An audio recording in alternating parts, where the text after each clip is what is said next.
সভাপতি গৌৰৱ গগৈ ডাঙৰীয়াৰ নেতৃত্বত দলটো যথেষ্ট শক্তিশালী হৈছে আৰু বহুত কেণ্ডিডেট ইতিমধ্যে নিৰ্বাচন খেলিম বুলি মন থিৰাং কৰিছে। আমাৰ পাৰ্টি অফিচ ৰাজীৱ ভৱনত এপ্লাই কৰিছে। এইটোৱে বুজাইছে যে সঁচাকৈ নিশ্চিতভাৱে আমি এনে পৰিৱেশ এটা আমিও দেখিছোঁ, ৰাইজেও সঁহাৰি পাইছোঁ যে কংগ্ৰেছ চৰকাৰ নিশ্চিতভাৱে এইবাৰ আহিব আৰু গৌৰৱ গগৈ ডাঙৰীয়া আমাৰ অসমৰ মুখ্যমন্ত্ৰী হ'ব। এইটো সম্পূৰ্ণ মিছা কথা। এতিয়া তেওঁ যিটো দেখা পায়, তেওঁৰ নিজা দৃষ্টিৰে তেওঁ এটা দেখা পায় আৰু অসমৰ ৰাইজে এটা বেলেগ দেখা পায়। সেইকাৰণে তেওঁৰ দৃষ্টিভংগীত মই ভাবোঁ তেওঁৰ নিজা দৃষ্টিভংগী এটা বনাই লৈছে। এটা সময়তো কংগ্ৰেছতে আছিল, তেতিয়া তেওঁৰ দৃষ্টিভংগী বেলেগ আছিল।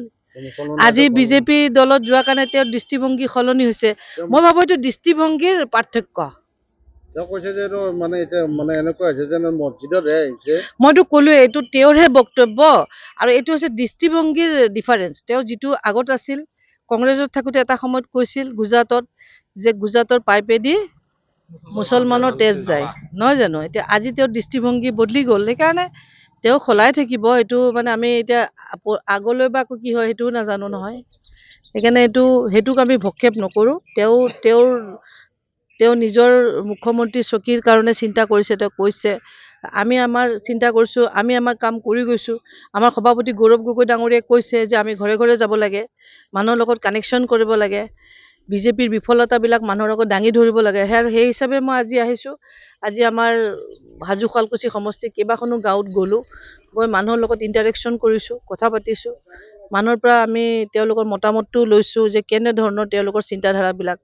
যিটো দেখিছোঁ মানুহে মনে মনে আছে, হয়তো অলপ ভয়ো খাই আছে। সময়ত সেইটো ভোটত কিন্তু আমাৰ পক্ষত যে ভোটটো আহিব এইটো নিশ্চিত।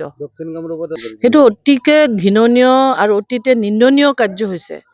কাৰণ এখন চৰকাৰ চলি থকা সময়ত কেনেকৈ এটা ৰাজনৈতিক দলৰ কৰ্মকৰ্তাসকলে এটা চৰকাৰী অফিচত গৈ বিজেপিৰ পক্ষত তেওঁলোকে কম্পিউটাৰ ব্যৱহাৰ কৰি, চৰকাৰী সৰঞ্জাম ব্যৱহাৰ কৰি তেওঁলোকে বিজেপি সমৰ্থকৰ ভোট ৰাখিব আৰু কংগ্ৰেছী সমৰ্থকৰ ভোট কাটিব, এনেকৈ কৰিবলৈ এই সাহসটো ক'ত পালে? নিশ্চিতভাৱে এনেকুৱা এটা পৰ্যায়ত গৈছে যে গণতন্ত্ৰৰ যেন একো এটা মূল্যই নাই, যেন বিজেপি দলৰ গণতন্ত্ৰৰ প্ৰতি কোনো বিশ্বাসেই নাই। আৰু এইটোও ঠিক যে তেওঁলোকে যিখিনি ঢোকঢাল বজাই আছে যে তেওঁলোকে বহুত কাম কৰিছে, উন্নয়ন কৰিছে, ৰাস্তা বনাইছে, দলতে সেই কামবোৰৰ ওপৰতো তেওঁলোকৰ বিশ্বাস নাই। সেইকাৰণে তেওঁলোকে এনেকুৱা এটা পন্থা লৈছে যিটো পন্থা আচলতে ঘৃণনীয়। মই ভাবোঁ যে এনেকুৱা হোৱা উচিত নহয়। তেওঁলোকে ৰাইজৰ ওপৰত বিশ্বাস ৰাখোঁ, যদি কাম কৰিছে ভোট পাব। তাৰমানে তেওঁলোকৰ কামৰ প্ৰতি বিশ্বাস নাই, অসমৰ মানুহৰ প্ৰতি বিশ্বাস নাই নেকি? তেওঁলোকে বিশ্বাসযোগ্যতা হেৰাই পেলাইছে নেকি?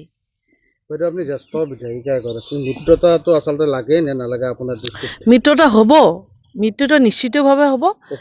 আৰু গৌৰৱ গগৈ ডাঙৰীয়া ইতিমধ্যে এইবোৰ কাম কৰি আছে। আৰু আপোনালোকে জানে, সংবাদ মাধ্যমক আপোনালোকে জানে যে সকলো কথা সংবাদ মাধ্যমৰ আগত ক'বও নোৱাৰে, কিন্তু এইখিনি কাম আমাৰ দ্ৰুত গতিত চলি আছে। নিশ্চিতভাৱে হ'ব।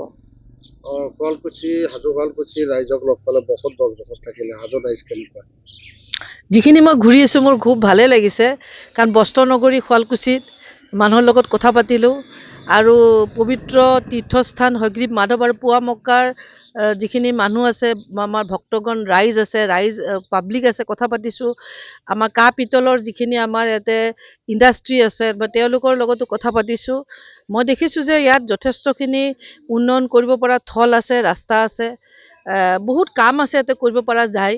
নিশ্চিতভাৱে মনত আশা পুহিছোঁ যে মই যদি এই সমষ্টিত টিকেট পাই জিকিব পাৰোঁ, নিশ্চিতভাৱে এই স্থানীয় শিল্পৰ ওপৰত, থলুৱা শিল্পৰ ওপৰত, থলুৱা শিল্পীৰ ওপৰত, বোৱনীসকলৰ ওপৰত নিশ্চয় বহুত ধৰণৰ আঁচনি লৈ এই সমষ্টিটো আগবঢ়াই নিব পাৰিম।